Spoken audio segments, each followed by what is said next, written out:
Hello, ചേച്ചിയുടെ പെട്ടെന്നുള്ള planning ആയിരുന്നു ശംഖുമുഖം വരെ പോകാമെന്നുള്ളത്. കോഴിക്കോട് നിന്ന് ട്രിവാൻഡ്രം വന്ന് ഞാൻ ഏറ്റവും കൂടുതൽ സ്പെൻഡ് ചെയ്തതും ഈ ശംഖുമുഖം തന്നെയാണ്. പിന്നെ അച്ഛനോട് യാത്രയൊക്കെ പറഞ്ഞ് ഞങ്ങൾ ഇറങ്ങാൻ തുടങ്ങി.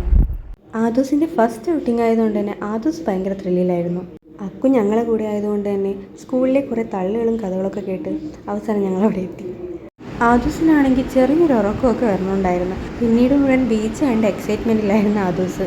എന്തൊക്കെയോ പറയാനുണ്ടായിരുന്നു, പക്ഷെ ഒന്നും ആർക്കും മനസ്സിലാവണില്ല. പിന്നെ കുറച്ച് നേരം അളിയൻ്റെയും കെട്ടിയവൻ്റെയും പ്രശ്നമായിരുന്നു. ചേച്ചിക്കാണ് ഇതൊന്നും കാണാൻ വയ്യാത്തതുകൊണ്ട് ചേച്ചി ഇങ്ങോട്ട് മാറിയിരുന്നു. പിന്നെ ഞങ്ങൾ നേരെ പോയത് ബീച്ചിനടുത്തുള്ള ഒരു പാർക്കിലേക്കായിരുന്നു.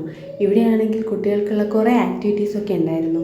പക്ഷെ അക്കു ഒരു ആംബിവേർട്ട് ആയതുകൊണ്ട് തന്നെ അവൻ ഒന്നിനും കയറാനുള്ള താല്പര്യം കാണിച്ചില്ല.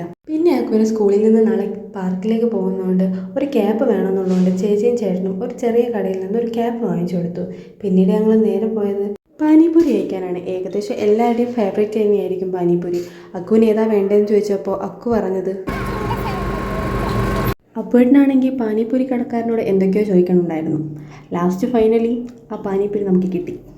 പാനിപൂരിയല്ല, നമ്മൾ ബേൽപൂരിയാണ് ഓർഡർ ചെയ്തിരുന്നത്. കൊള്ളായിരുന്നു, പക്ഷേ ആദൂസിൻ്റെ ആർത്തി കാരണം എല്ലാം വലിച്ചു വാരിയിട്ടു. നാത്തൂൻ്റെ ഹസ്ബൻഡാണെങ്കിൽ പണ്ട് കോളേജിൽ പഠിച്ചൊരു ജൂനിയറെ കണ്ട് ആ തിരക്കിലായി. ഫുഡ് മുഖ്യം എന്നുള്ളതുകൊണ്ട് തന്നെ ഞങ്ങളാരും ചേട്ടനെ വിളിക്കാൻ പോയില്ല. അക്കു ആണെങ്കിൽ ടോയ്സ് വേണമെന്ന് പറഞ്ഞ് വാശി പിടിച്ചു. ഞാനും ചേച്ചിയും കൂടി അവനൊരു ടോയ്സ് വാങ്ങിച്ചു കൊടുത്തു. എന്നിട്ട് GPay ഒക്കെ ചെയ്ത് തിരിച്ചു നടക്കുമ്പോഴേക്കും ആ ടോയ് കേടായി. ചേച്ചിയാണെങ്കിൽ പിന്നെയും തിരിച്ചുപോയി അവരുടെ അടുത്ത് ഈ കാര്യവും പറഞ്ഞ് വേറെ ടോയ് വാങ്ങിക്കാൻ പോയി.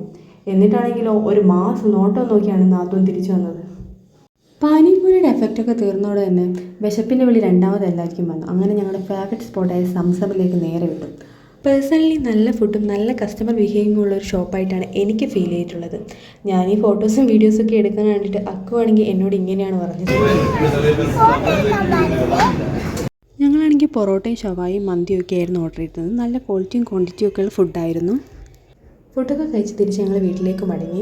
ലേറ്റ് ആയി കഴിഞ്ഞാൽ കൊച്ചുങ്ങളൊക്കെ ഉള്ളതുകൊണ്ട് അങ്ങനെ തിരിച്ച് ചേട്ടൻ്റെ വീട്ടിലേക്ക് പോയി.